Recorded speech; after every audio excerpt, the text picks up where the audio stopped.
Programme में एक बार फिर खुशामदीद। वज़ीर आज़म शहबाज शरीफ ने उलमा व मशाइख कॉन्फ्रेंस से खिताब में कहा है कि सोशल मीडिया पर झूठ और गालियों का तूफान है। मुल्क में तकसीम दर तकसीम की जा रही है, हक़ाइक़ को मस्ख़ किया जा रहा है। 2018 के बाद अवामी खिदमत की सियासत की कोई पजीराई नहीं है। गरीब आदमी महंगाई में पिस गया है, लेकिन गरीब को महंगाई और महंगी बिजली से फौरी आज़ाद नहीं कर सकते। 77वां यौम आज़ादी मनाने जा रहे हैं। हमें आज जितना मुत्तहिद होने की ज़रूरत है, शायद पहले ना थी।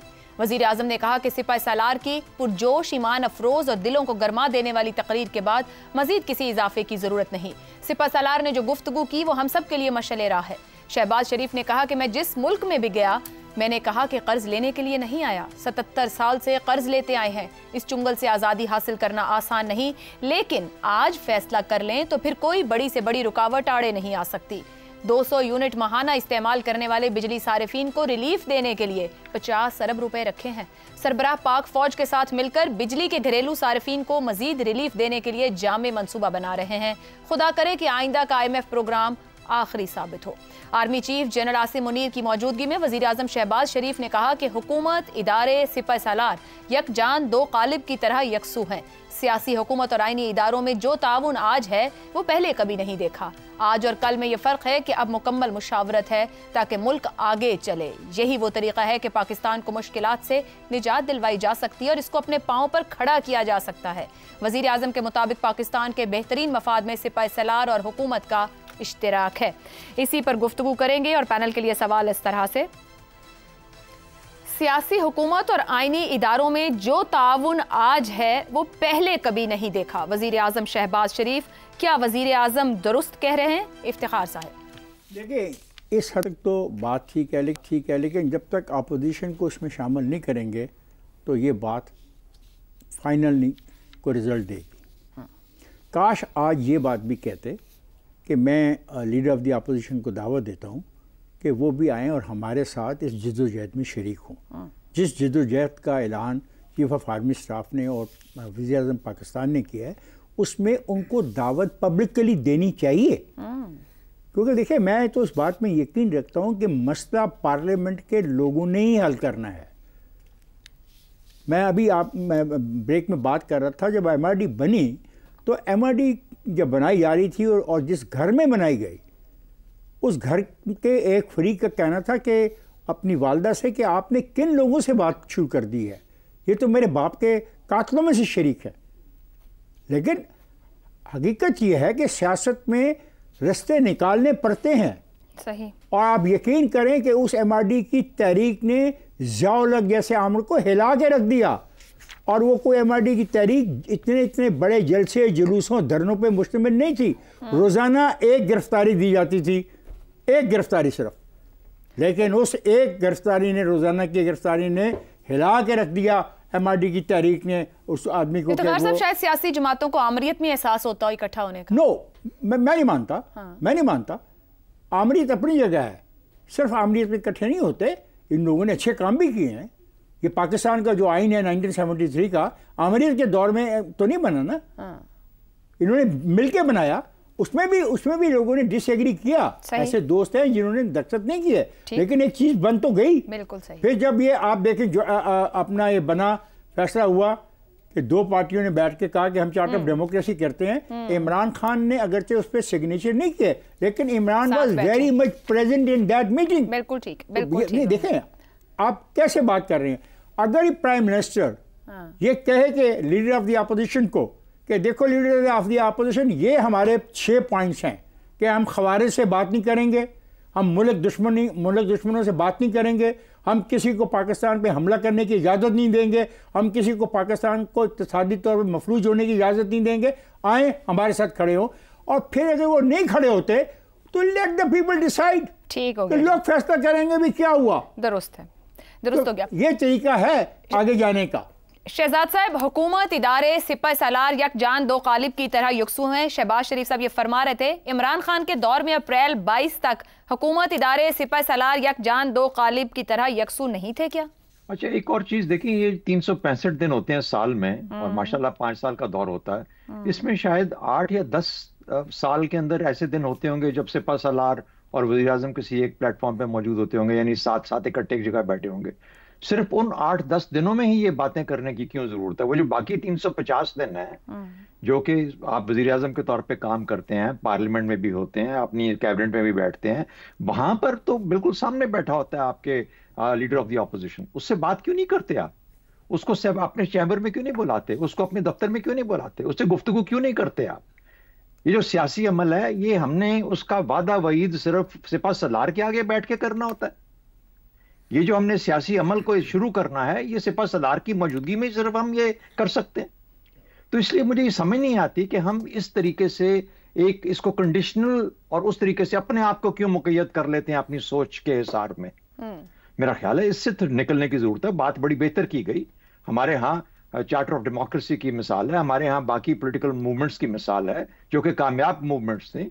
तो उस वक्त वो लोग थे जो चाहते थे कि एक ऐसी मूवमेंट हो, सियासी अमल हो जिससे कि मुल्क का फायदा हो। अब मैं आपके सवाल की तरफ बड़ी ब्रीफली कि देखें, आपने क्या सियासी हुकूमत और आईनी अदारे, सियासी हुकूमत में कौन से हिस्से हैं जी? वजीर आजम है, कैबिनेट है, ब्यूरोक्रेसी और मिलिट्री है। ये 4 हो गए सियासी लोग। और आईनी अदारे क्या है? पार्लियामेंट है, जुडिशरी है और इलेक्शन कमीशन। तो अगर इन 3 के बीच में सब कुछ ठीक चल रहा है तो फिर वजीर आजम को कोई शिकायत की वजह रह ही नहीं जाती। उनको गैलप करना चाहिए। उनकी असल में शिकायत क्या है? उनकी शिकायत यह है कि पॉपुलिज्म ज्यादा पजीराई मिल रही है। तो पॉपुलिज्म वर्सेस परफॉर्मेंस की सियासत है आजकल, आज के जमाने में। और अगर कोई वो ये समझ जाए कि अगर उस तरफ पॉपुलिज्म है तो मेरे पास परफॉर्मेंस है, मैं परफॉर्मेंस दिखाऊंगा तो उस पॉपुलिज्म को मैं डिफीट कर पाऊंगा, उसको शिकस्त दे पाऊंगा। लेकिन अगर परफॉर्मेंस नहीं, पॉपुलिज्म का खौफ लेके बैठे हुए हैं और उस खौफ के नीचे अपने परफॉर्मेंस नहीं कर पाते, तो फिर तो ये उनकी अपनी कमजोरी और नाकामी है ना। तो इसका गिला किसी और से मत करें, ना किसी उस माहौल और तनाजुर से करें। ठीक है जी। शहबाज शरीफ साहब ऑपोजिशन लीडर थे तो उनका ये कहना था कि जितना ताउन मुक़्तदरा इमरान खान हुकूमत के साथ कर रही है, इसका अशर अशीर भी अगर उनके साथ होता या किसी भी हुकूमत को मिलता तो मुल्क तरक्की कर चुका होता। आज उन्होंने बता दिया है कि उनके साथ ताउन की सूरत हाल क्या है। ये तरक्की, ये माहौल कब नजर आना शुरू होगा? मेरा ख्याल है ज़रा जल्दी कर रहे हैं हम। जैसे भी हम कह रहे थे कि 4 महीने गुजरे हैं, अभी तो उनको खैर बहरहाल वक्त मिलेगा। कुछ आगे हम देखते हैं कि अगर ये सेम पेज जो है, सेम पेज ही की बात उन्होंने की है, सेम पेज जो है वो क्या समरात देता है, ये आगे हम देखेंगे। वैसे सेम पेज और यकजान दो कालिब एक ही बात होती है? मैंने कहा मैं भी समझ लूं। यकजान दो कालिब तो उनकी ज़बान है ना, वो एक ख़ास तरह शबाना रोज़ मेहनत करते हैं, दिल की अथाह गहराइयों से मुबारकबाद देते हैं। उसी तरह उन्होंने यकजान दो, मतलब मफ़हूम पूरा हो गया यहाँ जी, वो उनका एक गुफ्तगू का तरीका। सेम पेज के मसाइल जो होते हैं, हमने देखा है दोनों तरह के सेम पेज देखे हैं, यानी डबल एज सोर्ड है ना। एक सेम पेज तो वो होता है जिसमें फाशिज्म आ जाता है, यानी एक वन पार्टी हुकूमत बनना शुरू हो जाती है जिसमें अपोजिशन को कुचल दिया जाता है, ह्यूमन राइट्स जो है उनको तबाह कर दिया जाता है, आज़ादी इज़हार राय पर पाबंदियाँ लग जाती हैं। ये भी एक सेम पेज की बुरी शक्ल होती है। वैसे इन एसेंस सेम पेज तो बहुत अच्छी बात है। मेरा ख्याल है हर रियासत जिसने तरक्की की है वो सेम पेज पर ही होते हैं इदारे, यानी एक दूसरे के काम में रखना तो नहीं डाल रहे होते ना, एक दूसरे से ताउन कर रहे होते हैं। और किस बुनियाद पे ताउन कर रहे होते हैं? वो पेज कौन सा होता है जिस पे वो इकट्ठे होते हैं? वो आइन का सफ़ा होता है ना, उस पर जब इकट्ठे होते हैं यानी आइनी दायरों के अंदर रह के अपना काम करते हैं। हाँ, अगर पार्लियामान को मजबूत बना रहे हैं तो बहुत अच्छा सेम पेज है। अगर अमन व अमान कायम करने में और मुआशी तरक्की में वो सेम पेज मुआविन साबित हो रहा है तो बहुत अच्छी बात है। तो हम तो सेम पेज के हामी हैं और ये होना चाहिए। लेकिन जिन तजर्बात की तरफ आप इशारा कर रही हैं ना कि माजी में हमने क्या देखा और फिर उसका अंजाम क्या होता है, यानी आगाज़ भी रुसवाई अंजाम भी रुसवाई, तो हम चाहते हैं कि अब ये मामला ऐसा ना हो। अपने अपने दायरों के अंदर तमाम इदारे एक दूसरे से कोऑपरेशन करें और सेम पेज पर रहें। ये बहुत खुशाइन बात है, बहुत ही खुशाइन बात है। ज़ैगम साहब, पाकिस्तान का हर वजीर आजम वक्त से पहले घर गया और इख्तिदार में रहने के दावे ही करता रहा। क्या शहबाज शरीफ साहब तारीख से अनजान हैं या अनजान बनने की कोशिश कर रहे हैं? मेरा ख्याल है वो तारीख को भी जानते हैं और हालात को भी जानते हैं, और हालात की डेस्परेशन ही उनको इस बात पे मजबूर कर रही है कि वो इस तरह की कसीदा खानी करें। वो फरमाते हैं सियासी हुकूमत और आईनी इदारों के दरमियान। तो क्या पार्लियामेंट आईनी इदारा है या नहीं है? फिर एग्जेक्टिव आईनी इदारा है या नहीं है जिसके वो खुद सरबराह है? और सबसे बड़ा आईनी इदारा आफ्टर द पार्लियामेंट तो सुप्रीम कोर्ट ऑफ पाकिस्तान है ना, जिससे मुसलसल उनकी कैबिनेट जो है वो टकरा रही है, हर रोज उस पर हमला आवर है। और जिस तामुन की वो बात कर रहे हैं, जिस यकजान और दो कालिब की बात कर रहे हैं, ये तो हम दहाइयों से देखते आ रहे हैं। सिकंदर मिर्जा और अयूब खान यकजान और दो कालिब नहीं थे, उन्होंने कू ही मिलकर किया था, जमहूरियत ही मिलकर खत्म की थी। क्या हुआ सिकंदर मिर्जा के साथ? ज़ियाउल हक और जुनेजो यकजान और दो कालिब नहीं थे? क्या हुआ जुनेजो के साथ? मुशर्रफ और जमाली यकजान और दो कालिब नहीं थे? इमरान खान और बाजवा यकजान और दो कालिब नहीं थे? और फिर हसीना वाजिद और जनरल वकारुज़्ज़मान बांग्लादेश के जो आर्मी चीफ हैं, वो यकजान और दो कालिब नहीं थे? वकारुज़्ज़मान तो हसीना वाजिद के रिश्तेदार थे, वो यूं समझ लें कि हसीना वाजिद के सागदार थे। फिर क्या हुआ?